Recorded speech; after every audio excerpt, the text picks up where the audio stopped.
FZ version 3 deluxe, এটা হইতেছে tablet মেলানোর জন্য। এই যে ট্যাবলেটের উপরে পার্টটা খোলা হলো, এখন এটা অ্যাডজাস্ট করা হবে। এই হইতেছে এফজেড ভার্সন 3 বাইক। ভাইয়া আপনার নাম কি? আমার নাম মোহাম্মদ আজম আলী। আজম আলী। আচ্ছা, এই যে বাইকের যে ভার্সন 3 যেটা, এই যে ট্যাবলেট মিলানোর এই যে বক্সটা, আসলে ট্যাবলেট কেন মিলানো হয়? আপনার বাইকটা চলতে চলতে সাউন্ডটা নষ্ট হয়ে যায়, সাউন্ডটা ফেটে যায়, তখন এই সাউন্ডটা মেলানোর জন্য ট্যাপেট করা হয়। দ্বিতীয়ত মাইলেজ কমের জন্য, অনেক সময় ট্যাপেট টাইট থাকে, এর জন্য মাইলেজ কম পাওয়া যায়, এর জন্য ট্যাপেট করা হয়।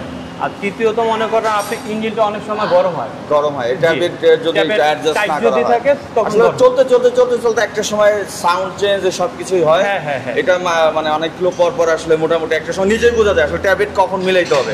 যে আমার বাইকের সাউন্ডটা চেঞ্জ আমি নিজেই বুঝতে পারি যে আসলে আমার বাইকের সাউন্ডটা চেঞ্জ হয়ে গেছে। তো ট্যাবলেট মিলানো অবশ্যই ইম্পর্টেন্ট।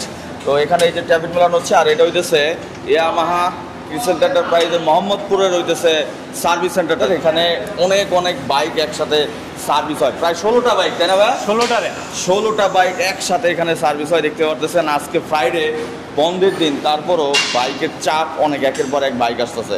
তো আপনাদের বাইকে সার্ভিস করতে চাইলে ইয়ামাহা ক্রিসেন্ট এন্টারপ্রাইজে চলে আসতে পারেন। মোহাম্মদপুর শোরুমের অ্যাড্রেস স্ক্রিনে আছে। Thank you so much.